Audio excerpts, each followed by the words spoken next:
አይከብድም እያልኳችሁ አይደለም። ኦብቪየስሊ ፕሮሰሱ ይከብዳል፣ ትንሽም ጠጠር ይላል። ነገር ግን ማንም ከዚህ ቪው ተነስቶ ወደዚህ ቪው፣ ከዚህ ተነስቶ ወደዚህ፣ ከዚህ ተነስቶ ወደዚህ የቀየረ ሰው የለም። ሁሉም ነገር በፕሮሰስ የሚሆን ነገር ነው። በችኮላ የምታመጡት ነገር የለም። እነኚህም ፕሮግረሶች ካላለፋችሁ ዩቲዩብ ላይ ሞኔታይዝ ሆናችሁ ለምትሰሩት ለእያንዳንዱ ቪዲዮ ተከፋይ መሆን አትችሉም። ጂሚ ቤሪያው ነኝ።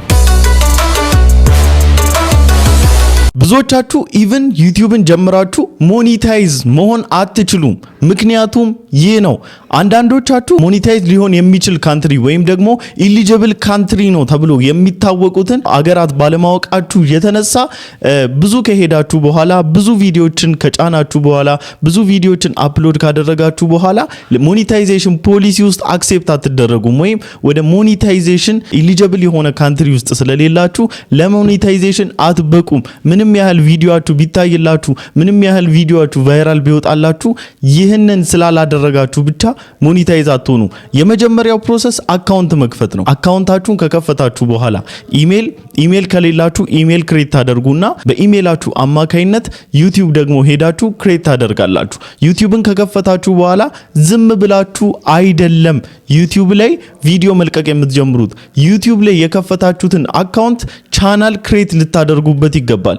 ቻናሉን ክሬት ካደረጋችሁ በኋላ በዚህ መልኩ እዚህኛው ዌብሳይት ላይ ትገቡና ቀጥታ ዩቲዩብ ስቱዲዮ ከአፕሊኬሽኑ ሳይሆን ከዌብሳይቱ ላይ ትሄዱና በዚህ መልኩ ኢሊጂብል ወደ ሆነ ካንትሪ ወይም ደግሞ ለክፍያ ወደሚበቃ አድሰንስ ወደሚቀበለው ካንትሪ ትቀይሩታላችሁ ማለት ነው። ይህንን ካልቀየራችሁ በጭራሽ ወቻወርም ሊቆጥርላችሁ አይችልም፣ ሰብስክራይበርም ሊቆጥርላችሁ አይችልም። ወቻወርና ሰብስክራይበር የማይቆጥርላችሁ ከሆነ ደግሞ አፕላይ ባሯን ወይም ደግሞ አፕላይ በተኗን ሊከፍትላችሁ አይችልም ማለት ነው። አፕላይ በተኗ ደግሞ ካልተከፈተላችሁ ዩቲዩብም አይቀበላችሁም፣ አድሰንስም አይቀበላችሁም። እንዲሁ በከንቱ እየለፋችሁ ነው፣ እንዲሁ በከንቱ ዝም ብላችሁ እየሰራችሁ ነው ማለት ነው። እኔ ማንም ሰው ቪዲዮ አፕሎድ የሚያደርግ ከሆነ ዩቲዩብ ላይ ተከፋይ መሆን አለበት ብዬ አምናለሁኝ። ተከፋይ ግን ልትሆኑ ያልቻላችሁበት ምክንያት ኮሚኒቲ ጋይድላይኑ ካለማወቃችሁና እንዲሁም ደግሞ አንዳንድ ሴቲንግ ውስጥ መስተካከል ያለባቸው ነገሮች ፊክስ ባለማድረጋቸው የተነሳ ነው። ዋናው ነገር ነው ብዬ የማስበው መጀመሪያ ላይ እንግዲህ ቀድሜ ነገርኳችሁ ነው። ከዛ ባለፈ ግን ከናንተ የሚጠበቀውና ማድረግ የሚኖርባችሁና ማድረግም ያለባችሁ ነገር ግን እነኚህ ነገሮች ኮንሲስተንትሊ መስራት ሲኖርባችሁ ነው። አንደኛ ዋናው ወደ ቪዲዮ ከመምጣታችሁ በፊት ጥሩ የሆነ የቪዲዮ ኤዲቲንግ ስኪል ቢኖራችሁ የሚመከር ነው። ይህንንም ደግሞ በባለፈው ቪዲዮ ላይ በደንብ አድርጌ ነግሬያችኋለሁ። ብዙ የተካበደ የቪዲዮ ኤዲቲንግ ነገር አይደለም። ካፕከትን ብትለማመዱና ካፕከት ላይ በደንብ አድርጋችሁ ኤክስፒሪየንስ ብታደርጉ ቆንጆ ነው ብዬ አምናለሁኝ። እኔ የትኛውንም የዩቲዩብ ቻናሌ ቪዲዮዎች ኤዲት የማደርገው በስልኬ ተጠቅሜና ካፕከት አፕሊኬሽንን ተጠቅሜ ነው። ኢቭን ለተምኔልም እንደዚሁ ደግሞ ጂሚናይን እና ፒክሳርትን አንድ ላይ በማጣመር ነው የምጠቀመው። which means ተምኔል ጀነሬት የማደርገው በፒክሳርትና በጂሚናይ ተጠቅሜ ነው ማለት ነው። ስለዚህ ቆንጆ የሆነ ክሬቲቭ የሆነ እናንተ በምትፈልጉት መልኩ ተምኔልም መስራት ትችላላችሁ። እነዚህ ነገሮች ላይ ጥሩ የሆነ ኤክስፒሪየንስ ቢኖራችሁና ቆንጆ የሆነ ዕውቀት ቢኖራችሁ የሚመከር ነው። አንለስ አዘርዋይዝ ግን ዩቲዩብን ከፍታችሁ ቻናል ክሬት አድርጋችሁ ቆንጆ ስም ሰጣችሁት ቪዲዮ ዛሬ ኮንሲስተንትሊ በገገማው ማትለቁ ከሆነና ማትፖስቱ ከሆነ ጥቅሙ ታዲያ ምንድነው? ከዛ ባለፈ ጎን ላይ ዩቲዩባችሁን ደግሞ ለማሳደግ የሚጠቅሟችሁን ሌሎች ፕላትፎርሞች መጠቀም መቻል አለባችሁ። ለምሳሌ ለኔ ዋናው ነው ብዬ የማስበው ፌስቡክ ነው። ፌስቡክ ላይ ከ135,000 በላይ ተከታዮች አሉኝ። ከ135,000 በላይ ተከታዮችን ያፈራውበት መንገድ ደግሞ ዩቲዩብ ላይ የምለቃቸውን እያንዳንዱ ቪዲዮ በደቂቃዎች እየቆራረጥኩና ፌስቡክ ሳይዝ ወይም ደግሞ ቲክታክ ሳይዝ እየቆራረጥኩ ቲክታክም ላይ ፌስቡክም ላይ ስለምለቅ ነው።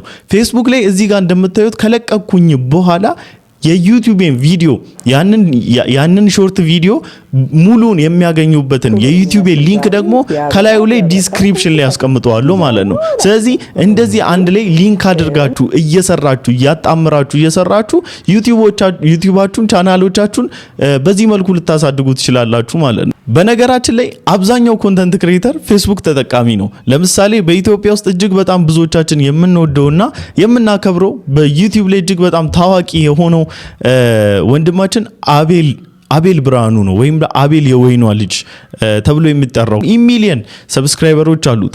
አት ዘ ሴም ታይም ፌስቡክም ላይ ሄዳችሁ ቼክ ብታደርጉት ሚሊየን ፎሎወሮች አሉ። ቲክታክም ላይ እንደዛው። እነኚህ ፕላትፎርሞች ኢሜጁን በፊት ከሚያውቁት ኦዲየንሶች በበለጠ ሌሎች አዳዲስ ኦዲየንሶችን እንዲያገኝና ምንድነው ስራው ተብሎ ቼክ የሚያደርጉት አዳዲስ ሰዎችን እንዲያገኝ ያደርጉታል። ፊታችሁን ለሰው ካላሳወቃችሁ ዩቲዩብም ላይ ምንም ያህል ተጠባችሁበት ብትመጡ ላይታይላችሁ ይችላል።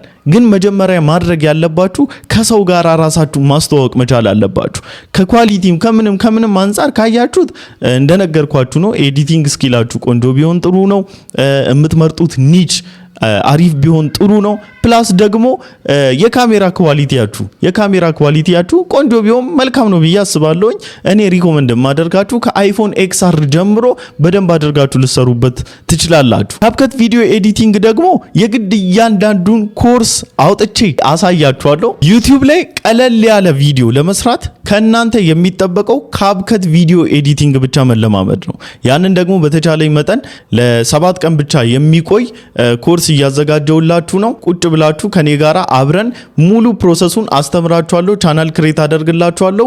አንድ በአንድ ስቴፕ ባይ ስቴፕ ጀምራችሁ ጥቂት ገፍታችሁ 1-2 ቪዲዮ ክሬት አድርጋችሁ ለራሳችሁ ቪዲዮን ኤዲት እንድታደርጉ ጎናችሁ ሆኜ እየረዳዋችሁና በኦንላይን እያስተማርኳችሁ ፐርፌክት እንኳን ባትሆኑ ኢንስፓየር እንድትሆኑ ላደርጋችሁ ሞክራለሁ። ብዙ ሰው ዩቲዩብ ላይ ገንዘብ እንደሚገኝ ማመን ይቸገራል አይደለ?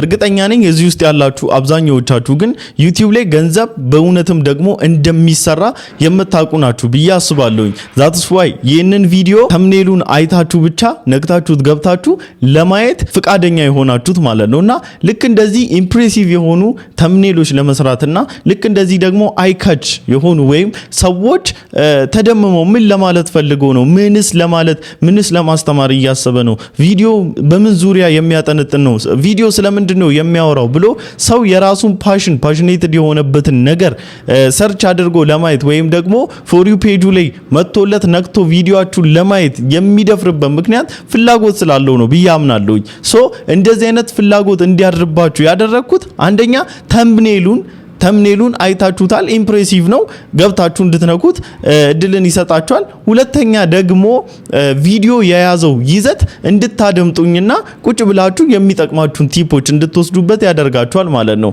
አሁንም ስነግራችሁ መጀመሪያ ላይ የነገርኳችሁን ነገር ካላስተካከላችሁ አሁን የምነግራችሁ ነገር ምንም ጥቅም የለውም። በቀጣይ ቪዲዮ ቲክታክ እንዴት ኢሊጂብል የሆነ ካንትሪ ላይ መክፈት እንደምትችሉና አዘ ሴም ታይም ፌስቡክም እንደዛው መክፈት እንደምትችሉ አሳያችኋለሁ። እርግጠኛ ነኝ ይጠቅማችኋል ብዬ አስባለሁኝ።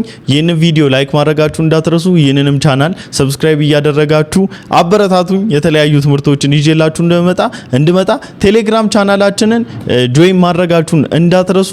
ቴሌግራም ቻናላችን ላይ አናውንስ አደርግላችኋለሁ መች ትምህርቱ እንደሚጀምርና መች አብረን ኦንላይን እየተገናኘን ፌስ ቱ ፌስ ቁጭ ብለን እንደምንማማርና የሚጠቅማችሁን ነገር እንድትጀምሩ ኢንካሬጅ እንደማደርጋችሁ ቻናሉ ላይ ለቅላችኋለሁ። ይመቻችሁ።